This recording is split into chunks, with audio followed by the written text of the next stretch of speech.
First of all, before anything, I'd really just acknowledge I Talk Fortnite. His video essay a few days ago about how can you relate to your skins in Fortnite. I could really relate to it personally, and this video wouldn't exist without him. So all credit goes to him, so definitely go show him some love in the description. And in general, I'm just making this video because I feel like it's something I can expand upon and something a lot of people can relate to, honestly. And if you can't for some reason, I guess you never had a teddy bear. Also, I'd like to mention that I can't get channel art on my channel. I go to my channel art just like a regular person, I guess, and freaking open it up, and it just is so I can't do it. So don't blame me. But without further delay, let's just get into it.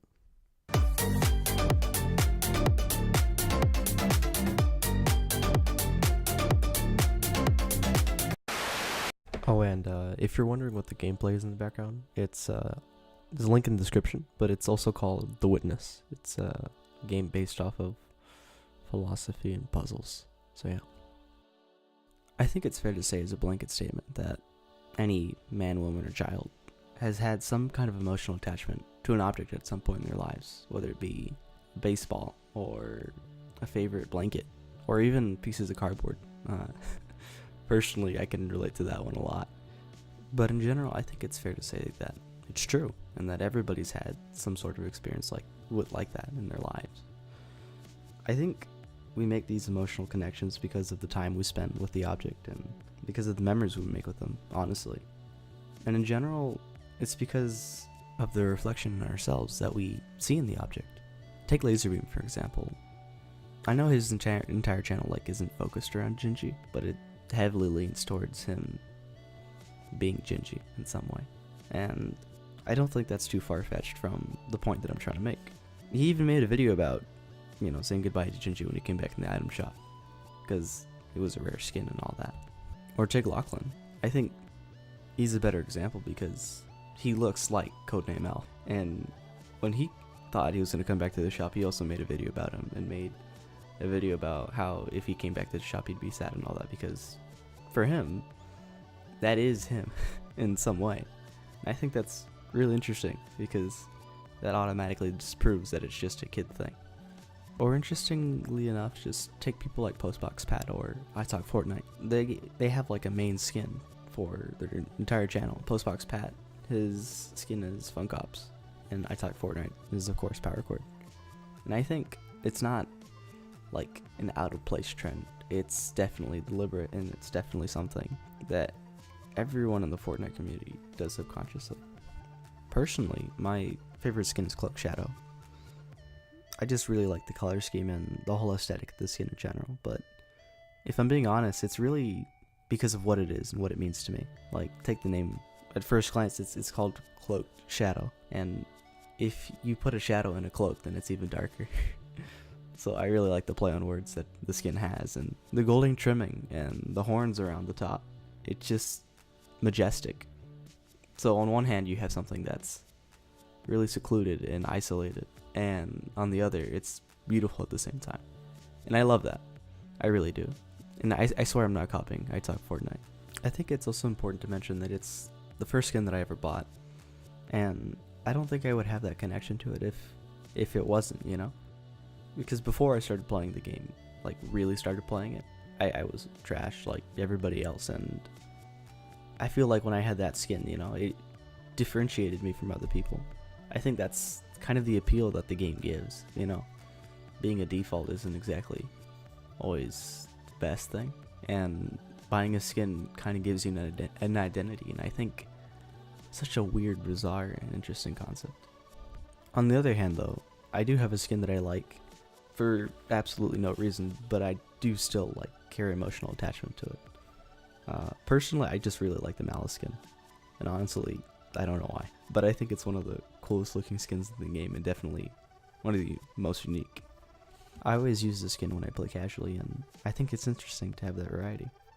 Oh, and just in case if I'm saying interesting too much, don't blame me, it's my favorite word. And also as a shameless disclaimer, if the audio is bad, or the editing is bad, or if anything's bad in general, I'm sorry. I'm not really used to this.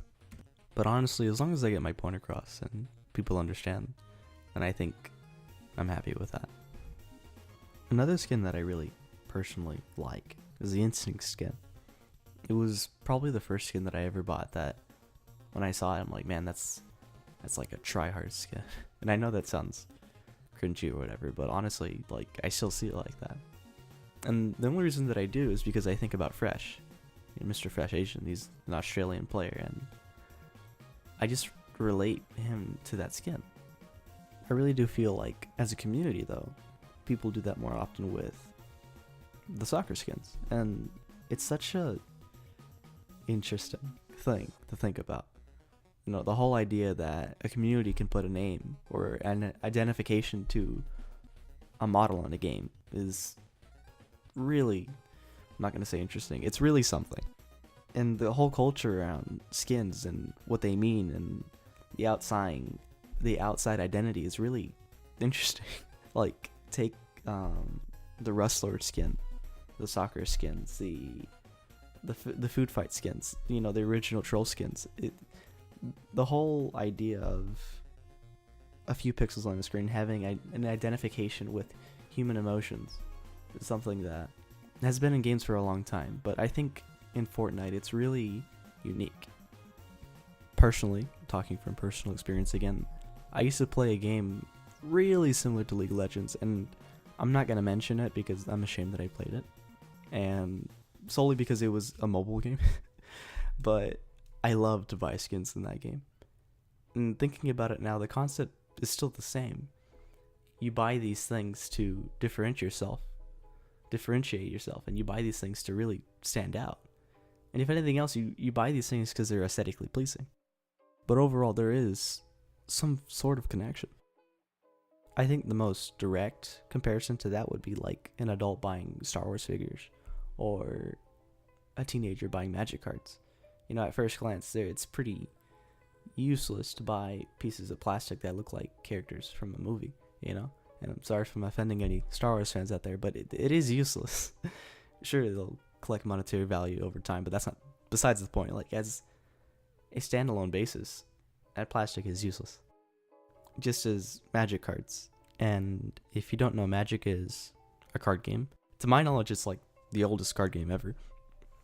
But long story short, or the idea I'm trying to make is that Magic cards have some really pleasing art, and I'll put some on screen just to give you an idea of how beautiful some of the art on the Magic cards can be.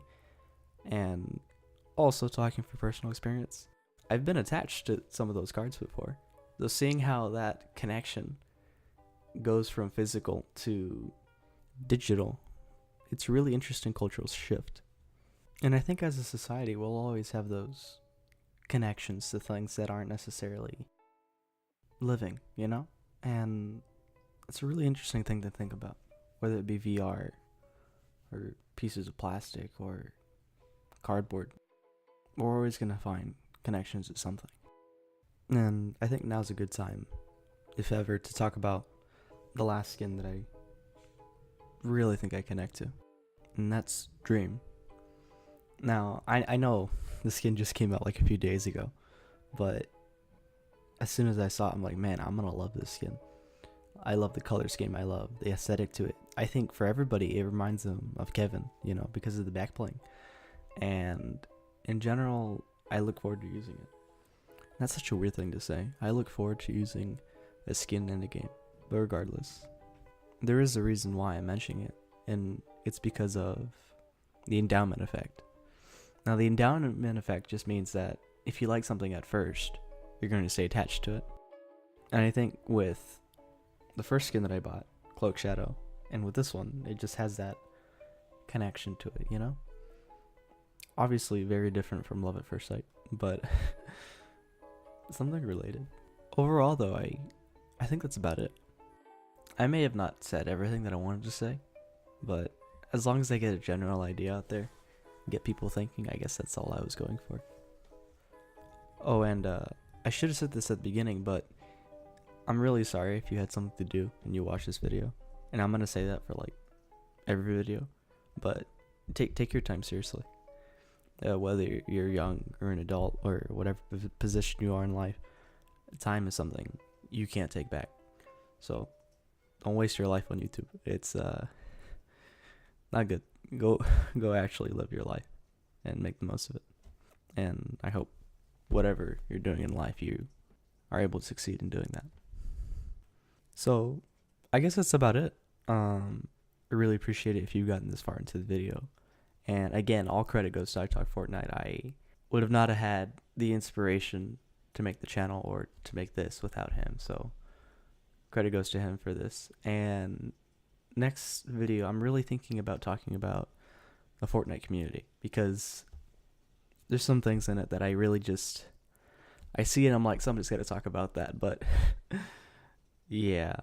Oh, and it has nothing to do with exposing and stuff like that. There's already a lot of those on YouTube. So I guess we'll see in the next video. And I don't have an outro or an intro because I am making this on Movie Maker. That is not a sad thing.